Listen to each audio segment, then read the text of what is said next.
Today, I want to spend a little bit of time talking about something that we find on Dave Ramsey's website. Dave Ramsey is an author and a knowledgeable, quote-unquote, expert in the financial services world. I don't believe he has any licenses, but he does a radio broadcast. Most of you would already know who Dave Ramsey is. He's definitely integrated himself into church finance and educating masses of people through their church, which is fine. I think he has some good principles. Today, I'm going to bring up here his website. You can see here, Ramsey Solutions. This is his proven 6 steps, and we're just going to take them one by one and kind of talk through my interpretation of what these are, what these mean, and just give a little bit of critique as to whether or not these make the most sense or not. So step 1 is save $1,000 for your starter fund.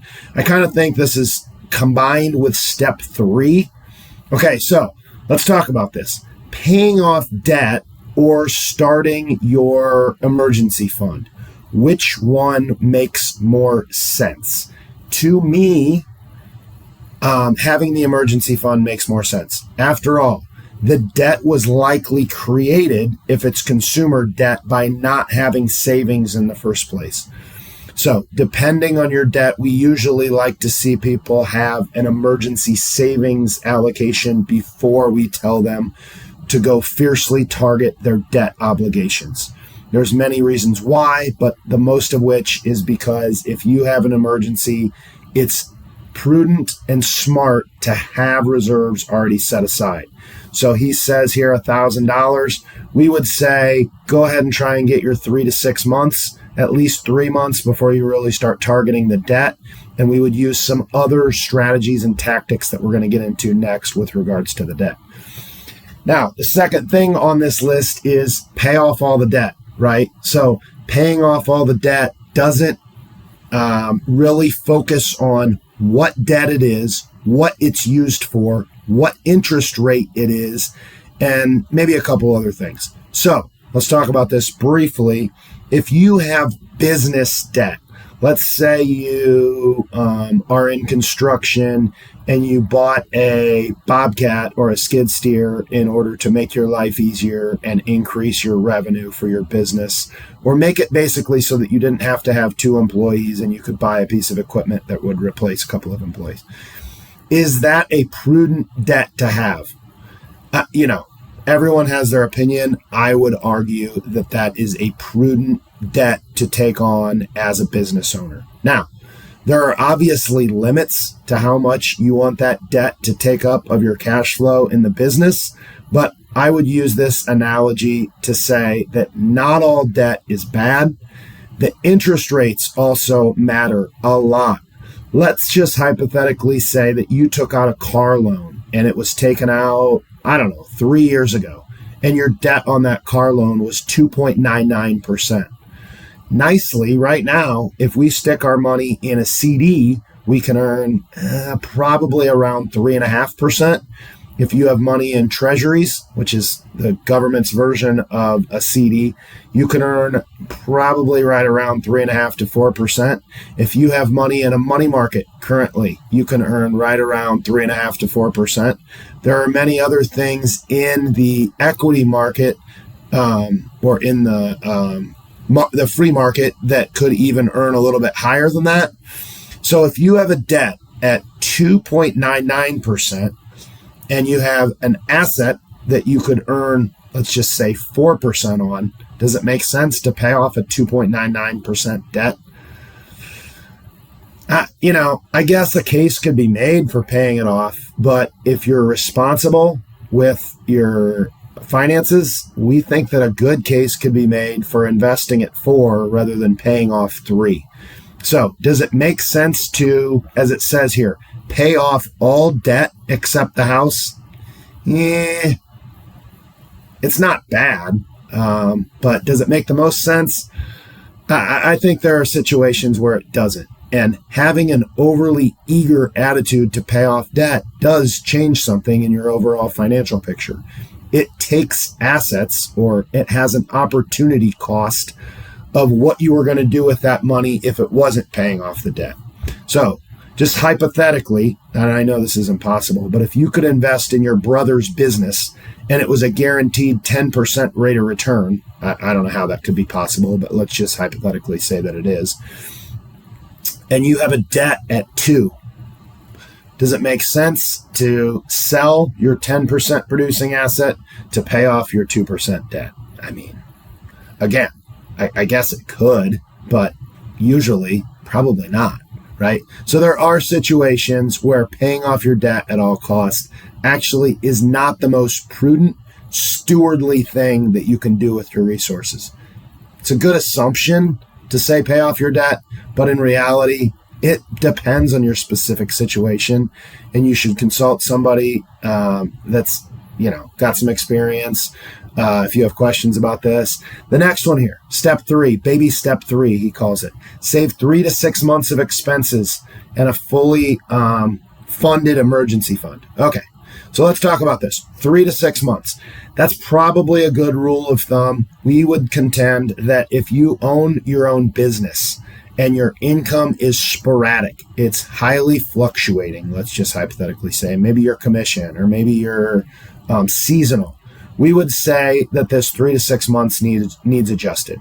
Okay, if you're seasonal and you go 3 months with no income, you're probably going to want to have more like a year of emergency fund so that you can use part of that emergency fund for supporting yourself if you have an emergency during that time period. If you are a teacher or someone who gets a steady paycheck and doesn't have to worry about any volatility in your income, maybe only 3 months is needed. Maybe you have some other in a investment account or in a CD or a little bit higher earning asset. Maybe you only need 3 months. So does it really need to be 3 to 6 months? Again, probably depends on your situation. Probably not exactly 3 to 6 months, but it's a great idea to have an emergency fund. We totally agree with him on that. Baby step number 4, invest 15% of your household income in retirement. Is 15% the right number? I mean, it's a good start. It's a good number to have in the back of your mind. We think that you need to just do what you can. Okay, someone who is just getting started and they're crunched for their finances, saving 1 or 2% is going to be better than saving none. So is 15% a magic number for that person? No. Just get started. Doesn't matter what you save. Doesn't really matter where you save it. Just get in the habit of saving money, make it a habit, and put some money away. Now, conversely to that, if you are, 60 years old or 55 years old or 50 years old, and you make good income, let's say I talked to a guy the other day that makes 30 grand a month. You're making 30 grand a month and you don't need all that income. Is 15% enough for you to save? I don't think so. No. Why not start saving more? Maybe you could help out charity. Maybe you could help out your kids. Maybe you could help out a friend. Maybe you could, retire earlier. Maybe you could buy something for someone. I would contend, or we would contend, maybe you should save as much as you can save. Maybe you make stewardly, prudent financial decisions on your spending and you just save what's left, right? So we like to encourage people to spend wisely, right? Don't be so consumeristic that you're spending every available dime that you have. And if you do that and you save what's left, ideally, maybe you could get up to 20, 25, 30% if you're making good income.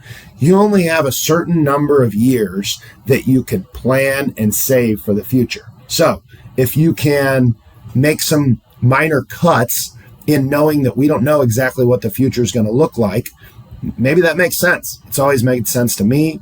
And that's why we encourage people to just be prudent with your spending. Again, not a bad idea to save 15%. We're not saying it's wrong, but it might not be exactly perfect, might not be the number that you'd want to go for. Step 5, save for your children's college fund. Okay, now, everyone's got a different opinion on college. And when this was wrote, I'm sure it was a number of years ago, and college may be viewed differently.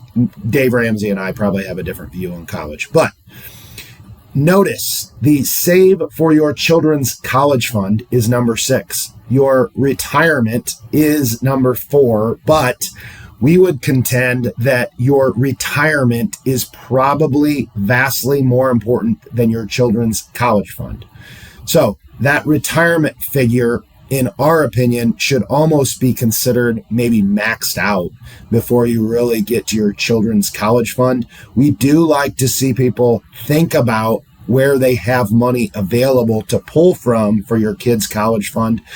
But there could be a case to be made if you get no benefits in your state through a 529 plan for saving for college. We could make a case for maybe over saving for retirement and know some tips or strategies to be able to use some of that money that you save for retirement for college if you need to. Or maybe you use a non-qualified account. We like the idea of saving for college. We would question the idea in our current society when we have a massive shortage of gray collar or blue collar labor that college is going to become or remain as prudent of a decision in the future as it has in the past. So we would kind of just say, hey, there are many ways to save for college. There are many different vehicles or investment assets that you can use. A college fund may not be the wisest at this point in time. Now, we do like college funds if your state gives you some sort of incentive to use that, and that might change our opinion. However, in general, use college savings to a level where you feel like you will be able to use it for that intended expense. Getting money out of a college fund, if it's not for college, is not exactly as easy as what some people might think it is. So that needs to be thought of when you're considering saving for college and in what vehicle or in what asset class you would use. Point number 6 is paying off your home early. Okay. As we consider this, we need to also think about whether this is prudent. Okay. So if you are in your working years and you are able to deduct your home mortgage interest, which some people are, some people aren't. If you're not able to deduct your home mortgage interest, paying off your home early might be a really great strategy. If you are able to deduct your home's interest, it might not be. We need to keep in mind that what we pay in home interest is possibly deductible. And that does make a big impact on whether or not you should pay off your home. This one's a little bit more technical and a little bit more personal than the rest of these. So paying off your home early is not something that we would typically suggest that people do. We're not anti that, but it's typically not something that we would be gung-ho about running towards in light of the other options that you have with your financial resources. So overall, in general, we are not against Dave Ramsey. We like all 6 of these ideas. We think that there are several more that should be thrown into this mix with regards to legal documents and how those are structured, your insurance decisions overall and how those are structured and dealt with. Some of these things almost make more sense than some of the things on this list, but that's another topic for another time. Today, we just really wanted to talk about Dave's 6 bullet points that he has on his website.